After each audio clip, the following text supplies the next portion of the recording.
Bueno, Edelmira Altuve, buen día, ¿cómo te va? Buen día, ¿cómo estás? Bien, muy bien. Bueno, obviamente lo que nos llamó la atención y provocó la necesidad de contar contigo en el Aero 999 es esta cuestión para que nos ilustres qué es el movimiento internacional cero guasteo, cero basura, digamos, concretamente, ¿no?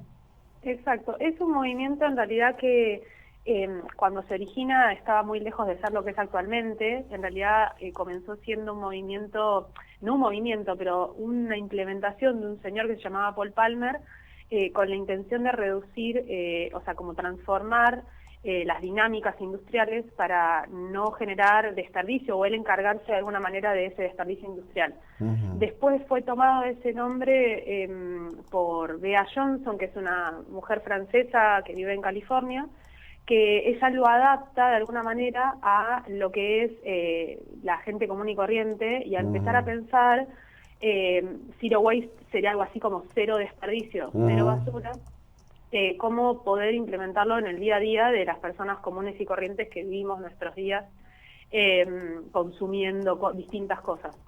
Entonces tiene como un principio fundante que es una pirámide invertida donde el primer punto, o sea, si una pirámide está invertida, el vértice, o sea, la parte más finita de la pirámide estaría hacia abajo, arriba estaría toda esta base de la pirámide, Ujú. sería rechazar el primer punto. O Ujú. sea, sería como un esquema que podemos aplicar a nuestro día a día, que implementándolo estaríamos reduciendo el desperdicio y la basura que generamos.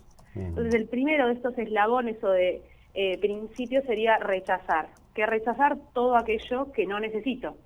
Y eso va a depender mucho de la familia, de la persona, o sea, habrá casas donde uno pueda rechazar ciertas cosas que en lo cotidiano generan basura, y habrá otras familias que tal vez no estén dispuestas a Ujú. rechazar eso, y para eso estaría el segundo punto, que sería reducir. Bueno, ya distinguí, estas cosas no las puedo rechazar porque las necesito, pero tratar de reducir su consumo. Y así sigue hasta que el último eslabón, o sea, tenemos reparar y reutilizar en otro, después está compostar los restos orgánicos, que sería como darle un curso hogareño a los restos de cocina y las podas, los pastos en las casas que tengan parque, o sea, hacer algo con eso a nivel hogareño. Y finalmente el último punto sería reciclar, que la idea es que en este mundillo de basura cero, reciclar sería el último eslabón. O sea, no considerarlo como la primera cosa que podemos hacer, sino en realidad la última, siendo que pudimos hacer un montón de cosas antes. Empezando por rechazar, como Ujú. primer medida. Bueno, y en tu experiencia personal, ¿qué es lo que empezaste a rechazar para llegar a esto que dio lugar Claro. a la publicación en el sentido de que en un año no has generado basura? Mira, ahí como me gustaría como dejar un par de cositas, como resaltarlas para que esto no quede como algo que en realidad parece imposible y de hecho sería imposible que yo no genere basura. O sea, la realidad es que he generado tan poco en el último tiempo que no he tenido que sacarla. O sea, yo la Ah. tengo acumulada en mi casa, la pongo visible para que sea como un recordatorio tanto para mí como para mi pareja, como para la gente que nos visita, pero sí que quede por ahí claro para que no parezca una utopía, y de hecho sería una utopía, que no generamos basura. Ujú. La reducimos al punto de esto, de no tener que todavía hasta el día de hoy necesitar sacarla porque la podemos tener en casa. Después, o sea, en relación a eso, lo primero, o sea, lo que me parece más importante es primero ponernos en contacto con nuestra basura, que fue lo que yo hice, o sea, prestarle atención a qué cosas yo estaba sacando todos los días como basura, Ujú. para poder reconocer ahí, porque el vínculo que tienen yo tenía en su momento y que tienen la mayoría de las personas aún con su basura es meterla dentro de un tachito, adentro de una bolsa Ujú. generalmente oscura, que no es traslúcida, y en algún rincón de la cocina donde nadie lo ve o incluso abajo de bajo mesada.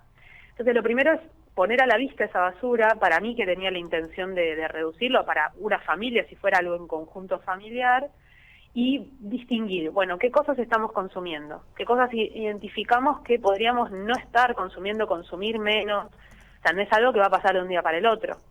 Y después fue como empezar a ver hasta qué tan profundo yo quería ir en esto, porque en realidad arrancó siendo algo muy desde la mirada del plástico y qué cosas de plástico puedo reducir, y después en realidad fue o sea, me fue llevando a un repensar un montón de cosas. Claro. O sea, si yo en mi tacho de basura tenía un pote de queso crema de cualquiera, que es de plástico y demás, unas galletas de arroz o unas tostadas de pan, o sea, me hacía tostadas y me quedaba la bolsa del pan ahí. ¿Cómo puedo hacer yo para que estas dos cosas no sigan estando en mi basura? Hablando de un lugar donde no se podría reciclar eso, ¿no? O sea, tenemos ciudades donde esas dos cosas se podrían reciclar, pero suponiendo que yo no quisiera ni llegar a tener que reciclar eso también me está invitando a que yo haga un cambio en mi alimentación. Entonces, es como un cambio que hay que tomárselo con calma, porque va a ir como generando que se caigan otros bloques en nuestro día a día y que vayamos transformando varias cosas. En mi caso dejé de comprar pan lactal empaquetado y volví a las panaderías, volví a buscar, hay un montón de emprendimientos de panes mucho más saludables, de personas en nuestras ciudades que están cocinando y vendiendo esos panes que se puede comprar directamente a la persona.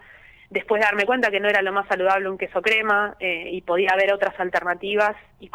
Entonces es como un pasito inicial que uno da y después ver cómo lo adapta a su día a día, me parece. Bueno, me parece, digo, en algún sentido, hace unos años había surgido con mucha fuerza, a mediados de los 90, el gobierno de Clinton, si no me equivoco, en Estados Unidos, un fuerte predicamento entre grupos de clase media que proponían, digamos, reducir los volúmenes de consumo, diciendo, bueno, a ver, me acuerdo que muy clarito había unos ejemplos que eran el tema de la ropa, ¿no? Y se empezaron a generar todo este tema de los roperos de intercambio y todas estas cuestiones que ahora han llegado medio tímidamente a la Argentina. Me parece que a los argentinos esas cosas nos cuestan bastante.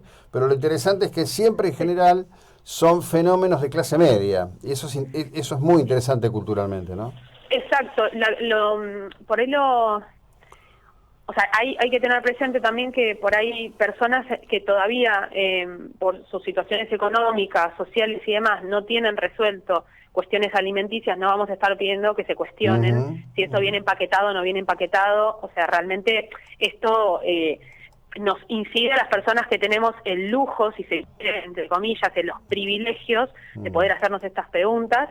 Y también al tener esos privilegios, creo que también radica tener la responsabilidad de hacérnoslo, ¿no? O sea, en estas sociedades tan como desiguales, tanto Argentina como en cualquier lugar del mundo.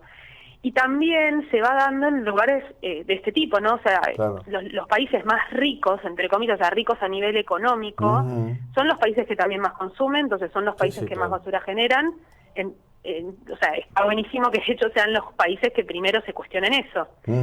Entonces ahí, bueno, como es un fenómeno de clase media, porque creo que también estamos ahí como en el medio entre una cosa y la otra, pero ojalá que cada vez se desplace cada vez más hacia planos donde el consumo es obsceno, digamos, clases más de pudientes económicamente que ya ni siquiera se cuestionan el consumo, que no es algo que esté vinculado ya a esta altura con tema de posibilidad de bolsillo, sino que es una urgencia. O sea, realmente no podemos seguir consumiendo al ritmo en el que lo hacemos, por una cuestión ambiental y por una cuestión social también, porque si hay una persona que consume un montón, hay otra que no está pudiendo consumir. Sí, bueno, ahí hay planos relativos, ¿no? Me parece que el mundo va a tener que discutir la cuestión de la equidad sin ningún tipo de duda, y el fenómeno de concentración que nos excede. Pero digo, estas acciones pequeñas, individuales, urbanas, si contagian como ejemplo, bueno, en definitiva, en un punto objetivamente van a tender a provocar un cambio. Así que bueno, eso es lo que queríamos transmitir y queríamos ilustrar, y te agradecemos el tiempo y justamente la ilustración que nos has dedicado. Delmira, que tengas un lindo día allí en Miramar, muy amable. Muchas gracias a ustedes también por el espacio. Bueno, Delmira Altuve, ella